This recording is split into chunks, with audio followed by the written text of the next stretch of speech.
Brought to you by V-Guard, co-powered by Sensodyne and Vimal. పలుకులలో Kesari. Associate sponsor UltraTech cement.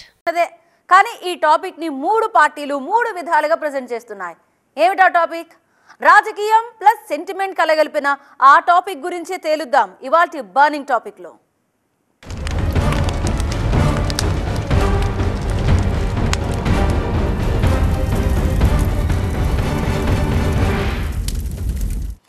Telangana వచ్చింది సరే, పోరాడి తెచ్చిందెవరు, తెగించి ఇచ్చిందెవరు, ఎవరికి దక్కాల్సిన క్రెడిట్ ఎవరికి దక్కుతోంది? కౌన్ బనేగా తెలంగాణ రియల్ ఛాంపియన్? 10 ఏళ్లుగా నలుగుతున్న ఈ చిక్కు ప్రశ్న ఇప్పటికీ సమాధానం కోసం వెతుకుతూనే ఉంది. దశాబ్ది ఉత్సవాల వేళ మూడు పార్టీల మధ్య ఈ పంచాయతీ మళ్లీ ముదిరింది. భావోద్వేగాలతో ముడిపడ్డ ఈ వివాదం ఎప్పటికప్పుడు కొత్తగానే ఉంటోంది. ఈసారైతే మరీ కొత్తగా ఉందనుకోండి. సెంటిమెంటే అస్త్రంగా ఛాంపియన్షిప్ కోసం జరిగే ఈ పొలిటికల్ కీచులాటలో ఫైనల్ విన్నర్ ఎవరంటే ఏం చెప్తారు?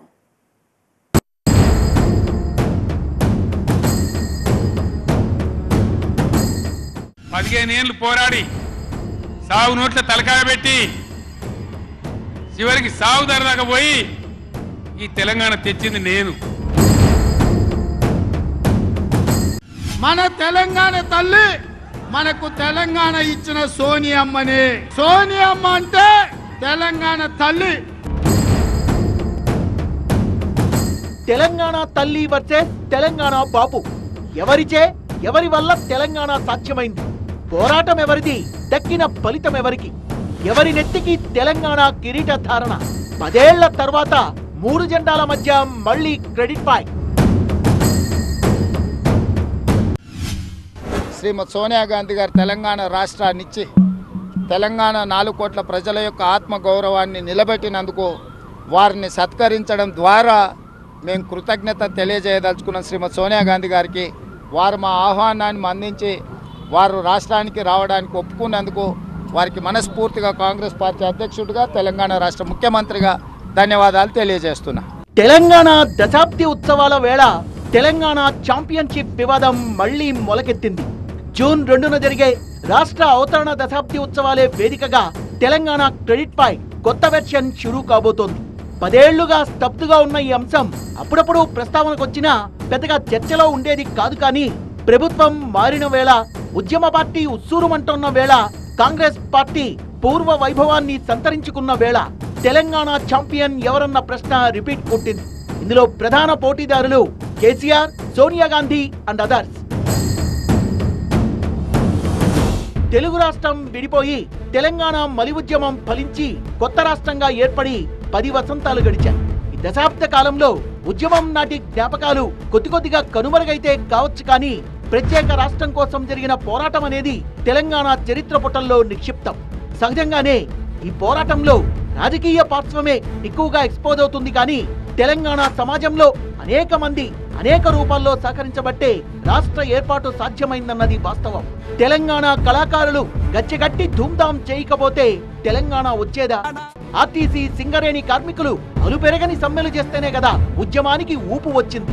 తెలంగాణ ఎన్జీఓలు రోడ్డు మీదకు రాకపోతే, ఉస్మానియా, కాకతీయ వర్సిటీల్లో విద్యార్థులు పోలీసుల నిర్బంధాల్ని, లాఠీ దెబ్బల్ని భరించి ఎదుర్కోకపోతే, తెలంగాణ మేధావులు, కవులు, కళాకారులు తెలంగాణ భావనను, తెలంగాణ ప్రజల ఆకాంక్షను సజీవంగా ఉంచకపోతే, తెలంగాణ సెంటిమెంట్ ను గుండెల్లోకి తీసుకుని 100 మంది ప్రాణత్యాగాలు చేయకపోతే తెలంగాణ పోరాటానికి తుది ఫలితం దక్కేనా అనే ప్రశ్నలు రాజకీయ పార్టీలకు ఎప్పటికప్పుడు గుచ్చుకుంటూనే ఉంటాయి.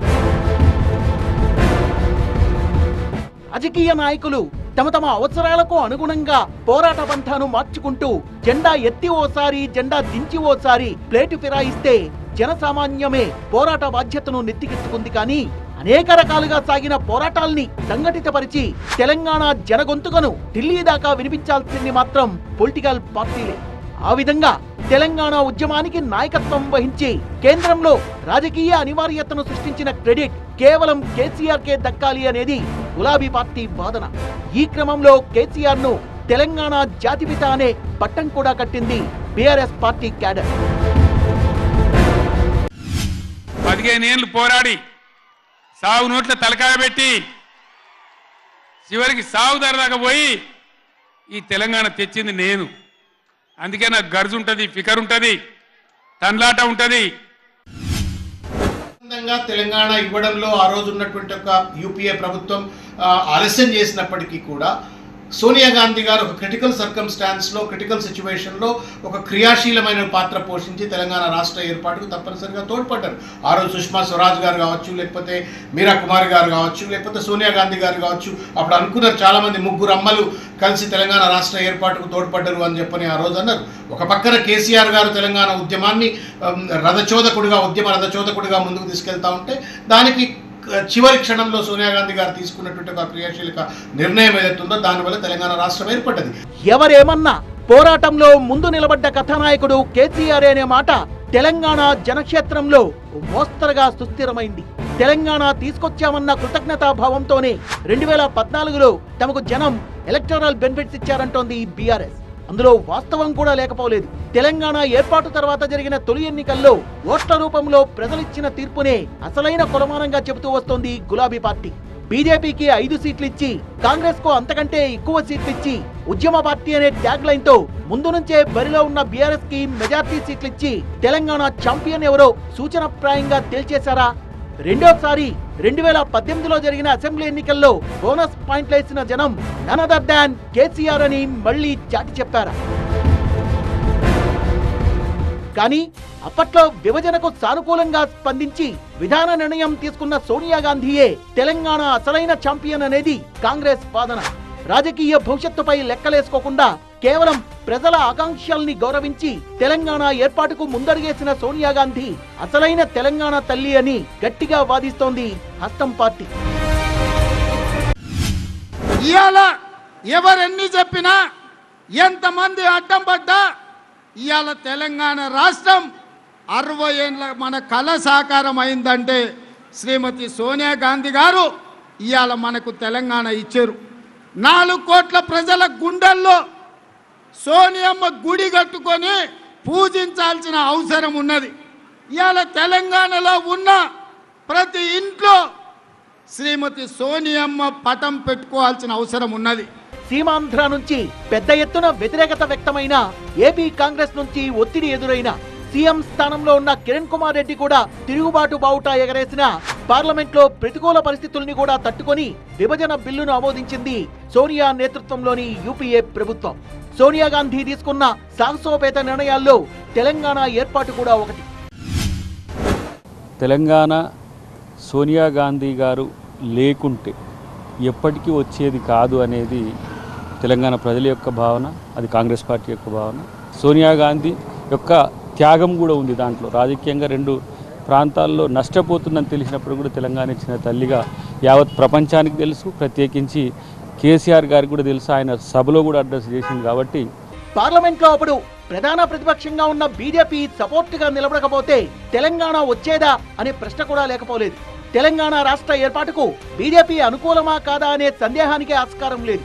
1997లోనే కాకినాడ తీర్మానాన్ని రూపొందించి బంగారు లక్ష్మణ్ నేతృత్వంలో ఒక్క ఓటు 2 రాష్ట్రాల నినాదంతో జనంలోకొచ్చి నిలబడింది కమలం పార్టీ. ఆ తర్వాత ఏర్పాటైన తెలంగాణ జేఏసీలో చేరి పార్లమెంట్లో తెలంగాణ వాదాన్ని సమర్థించిన తమకు తెలంగాణ ఏర్పాటులో మాత్రం భాగస్వామ్యం ఎందుకివ్వరు అనే లాజిక్ ను తీస్తోంది కమలం పార్టీ. ఆ రోజు మనం పార్లమెంట్కి వేదికగా చూస్తే కేసీఆర్ గారు 2 తన ఎంపీ స్థానాలు ఉన్నాయి. బీజేపీ ప్రతిపక్ష హోదాలో దాదాపు 200 ఎంపీలు ఉన్నారు. కాంగ్రెస్ పార్టీ యూపీఏ గవర్నమెంట్ ఉంది కాబట్టి కాంగ్రెస్ పార్టీ బిల్లు పెట్టే ప్రయత్నం చేసింది. బీజేపీ సంపూర్ణ సహకరించింది. బీజేపీ సహకారం లేకుండా, సుష్మా స్వరాజ్ గారు మద్దతు లేకుండా ఎట్టి పరిస్థితుల్లో పార్లమెంట్లో బిల్లు పాస్ అయ్యేది కాదు. సిద్ధాంతపరంగా భాషా ప్రయుక్త రాష్ట్రాలకు, చిన్న రాష్ట్రాలకు బీజేపీ వ్యతిరేకమైన తెలంగాణ విషయంలో మాత్రం ఉదారంగా వ్యవహరించింది. ఒకప్పుడు దేశాన్ని 60 రాష్ట్రాలుగా విభజించాలంటూ అద్వానీ కొత్త డిమాండ్ను లేవనెత్తారు. కానీ 20 కోట్ల పైసలకు జనాభా ఉన్న ఉత్తరప్రదేశ్ జోలికి వెళ్లనే లేదు. అంతకంటే బాగా చిన్న రాష్ట్రమైన ఆంధ్రప్రదేశ్ విభజనకు మాత్రం మొగ్గు చూపింది బీజేపీ. బుందేల్ఖండ్, పూర్వాంచల్ విభజన కోసం డిమాండ్లున్నా ఇప్పటికీ పట్టించుకోని బీజేపీ తమిళనాడులో కొంగునాడు వేర్పాటు గురించి మాట్లాడిని బీజేపీ తెలంగాణ ఉద్యమం సమయంలో మాత్రం చురుగ్గా కదిలింది. అది చిన్న రాష్ట్రాల ఏర్పాటు పట్ల నిబద్ధత లేక రాజకీయ లాభాపేక్షతో చేస్తున్న ఆలోచన అనేది ఆ పార్టీ వాళ్ళకే తెలియాలి.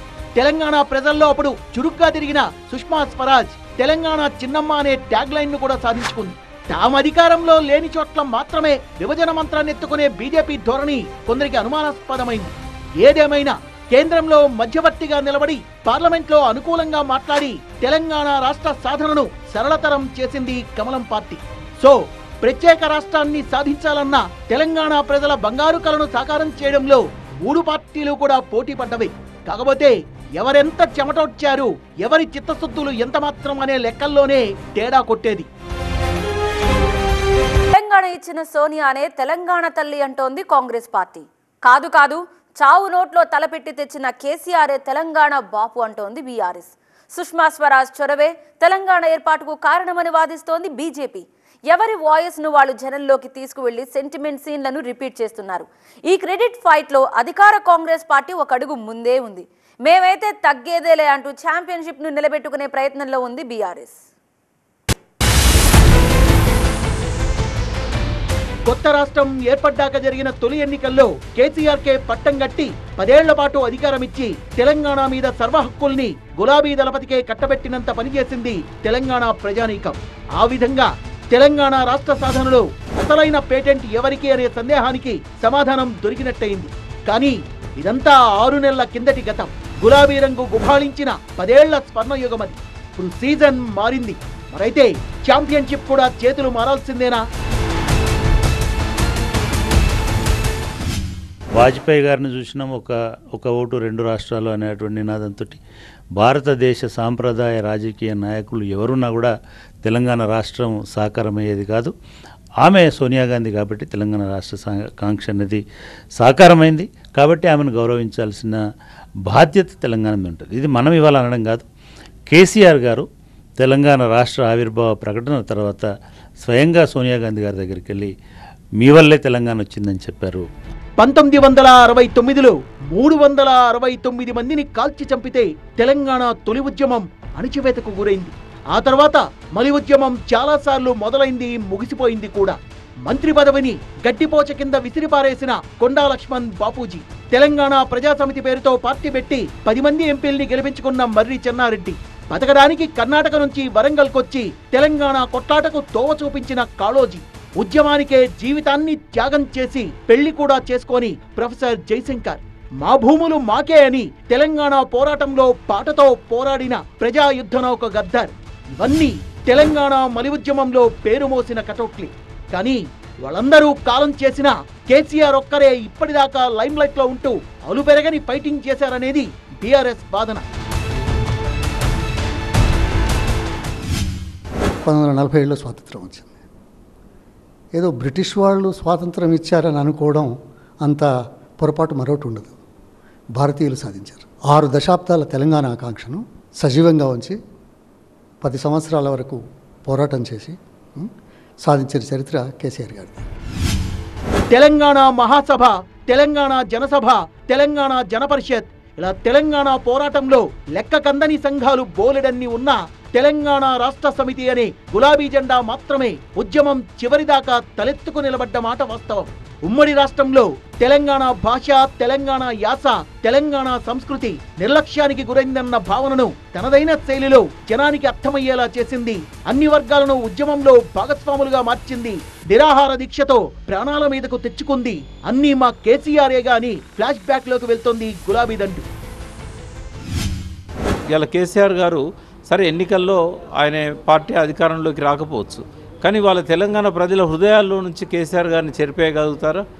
ఆయన ముఖ్యమంత్రిగా ఉన్నా లేకున్నా తెలంగాణ ఉద్యమాన్ని విజయవంతం చేసిన చాలామంది ఆయనను జాతిపితగా కూడా అభివర్ణించారు. కానీ పవర్లో ఉన్న కాంగ్రెస్ పార్టీ దశాబ్ది ఉత్సవాలతో వచ్చిన ఈ అవకాశాన్ని వదులుకునే మూడ్లో లేదు. అసలైన తెలంగాణ ఛాంపియన్లు మేమే అని చాటుకోవడానికి శత విధాలా ప్రయత్నిస్తోంది. దానికి తెలుగు ప్రజలకు గాంధీ కుటుంబానికి మంచి కనెక్షనే ఉంది. ఇది పొలిటికల్ బంధం మాత్రమే కాదు, భావోద్వేగంతో కూడిన సంబంధమని ఇటీవలే తెలంగాణకు వచ్చినప్పుడు రాహుల్ గాంధీ చెప్పుకున్నారు. 1977 లోక్సభ ఎన్నికల్లో ఉత్తర భారతదేశం జనతా పార్టీ స్వీప్ చేస్తే ఉమ్మడి ఏపీలో మాత్రం 42 సీట్లకు 41 సీట్లు కాంగ్రెస్ ఖాతాలో పడ్డాయి. 2004, 2009లో వైఎస్ఆర్ వేవ్తో వచ్చిన సీట్లు యూపీఏ 1, యూపీఏ 2 ప్రభుత్వాలకు వెన్నెముకలా నిలిచాయి. ఇలా తమకు కలిసొచ్చిన తెలుగు రాష్ట్రాన్ని రెండుగా విడదీయాలనుకోవడమే సోనియా చేసిన సాహసం. విభజిత ఏపీలో ప్రజలకు వ్యతిరేకమవుతామని తెలిసినా తెలంగాణ ఏర్పాటుకు తెగించిన సోనియా మనకు తల్లి సమానురాలే అని తెలంగాణ ప్రజానీకాన్ని కన్విన్స్ చేస్తోంది టీ కాంగ్రెస్ పార్టీ.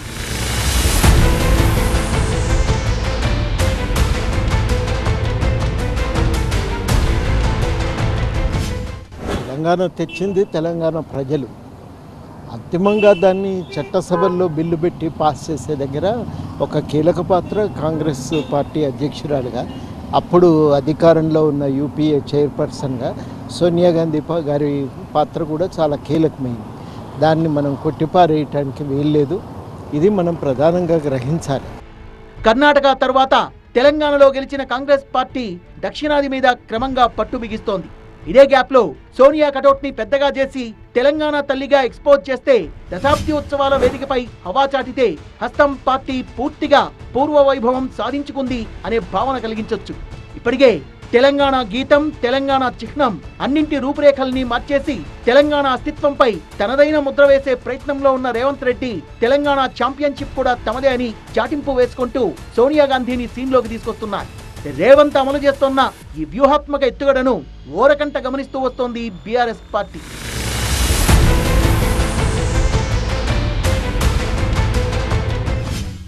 ఈ రాష్ట్ర ప్రభుత్వం వచ్చిన వెంటనే విధ్వంసం వైపు అనేక చిహ్నాలని గుర్తు లేకుండా చేసేటువంటి ఒక దుర్మార్గమైనటువంటి ప్రయత్నం చేస్తుండడాన్ని బీఆర్ఎస్ పార్టీ తీవ్రంగా ఖండిస్తూ ఉంది. ఒకవైపు మేము అమరులని గుర్తు చేసుకుంటూనే అమరత్వాన్ని జ్ఞాపకం చేసుకుంటూనే మరోవైపు ఈ ప్రభుత్వం చేసేటువంటి విధ్వంసకర చర్యల్ని తీవ్రంగా ఖండిస్తూనే ఉంటాం. తల్లిని చంపి బిడ్డను బయటికి తీశారంటూ ఏపీలో విభజన అంశాన్ని గతంలో రాజకీయం చేయబోయారు ప్రధాని మోదీ. ఇప్పుడు తాము సోనియాను తెలంగాణ ఛాంపియన్ గా పిలిస్తే ఉలిక్కిపడ్డం ఎందుకంటూ బీజేపీని ప్రశ్నిస్తోంది కాంగ్రెస్ పార్టీ. 10 ఏళ్ల పాటు సీఎం కుర్చీని పదిలం చేసుకోవడమే తన నెక్స్ట్ టార్గెట్ అని ఓపెన్ గా చెప్పుకున్న రేవంత్ రెడ్డి ఆ దిశగా చేస్తున్న ఉనికి పోరాటమే ఇదంతా. ఉద్యమ సారథిగా 10 ఏళ్లు ముఖ్యమంత్రిగా తెలంగాణ సమాజంపై పచ్చబొట్టులా మారిన కేసీఆర్ ముద్రను ఎలా అయినా చెరిపేయాలన్నది రేవంత్ రెడ్డి ప్రయత్నం. దాన్నొక యజ్ఞంలా చేస్తూ ముందుకెళ్తున్నారు. గులాబీ శిబిరం మాత్రం కేసీఆర్ కున్న ఛాంపియన్షిప్ ను నిలబెట్టుకోవాలని పరితపిస్తోంది. దానికోసం శతవిధాలా ప్రయత్నిస్తోంది.